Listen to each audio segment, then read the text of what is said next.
आता एक महत्त्वाची बातमी आहे, सविस्तर पाहूयात। अमरावतीमधील चांदूर रेल्वेतील आनंद मठ प्रकरणामध्ये एक अपडेट हाती येतेय। भोंदू महाराजा विरुद्ध पोक्सोसह गुन्हा दाखल झालाय। आरोपी मात्र अजूनही फरार आहे। चांदूर रेल्वे परिसरात अध्यात्माच्या नावाखाली भोंदूगिरीचा प्रकार समोर आला। आनंद मठाचे आरोपी दत्तगिरी गुरु जयरामजी महाराज याच्या विरुद्ध चांदूर रेल्वे पोलीस ठाण्यात गुन्हा दाखल करण्यात आलाय।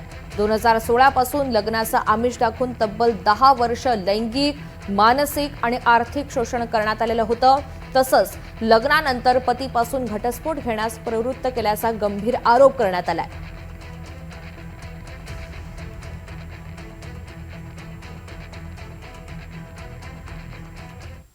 अहिल्यानगर जिल्हा सहकारी बँक निवडणुकीच्या पार्श्वभूमीवर राजकीय हालचालींना प्रचंड वेग आलेला आहे। विधान परिषदेचे सभापती राम शिंदे सहकार क्षेत्रात सक्रिय होण्याच्या तयारीत आहेत। जिल्ह्यातील ज्येष्ठ नेत्यांच्या गाठीभेटींना राम शिंदे यांच्याकडून सुरुवात करण्यात आली आहे। कर्जत आणि जामखेड तालुक्यातून राम शिंदे यांच्या नावाचे ठराव मंजूर झालेत। सहकार क्षेत्र नवीन असल्यामुळे मार्गदर्शनासाठी भेटी घेत असल्याचं शिंदेंनी स्पष्टीकरण दिलंय।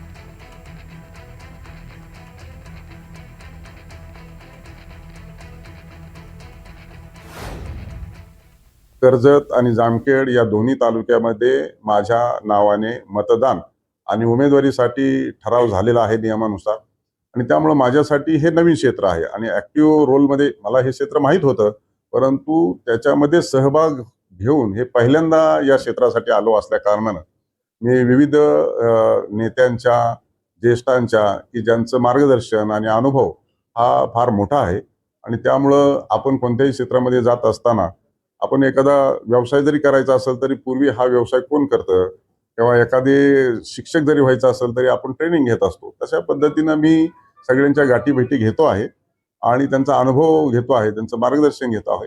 एवढंच त्याच्यातून अर्थ काढणं योग्य होईल।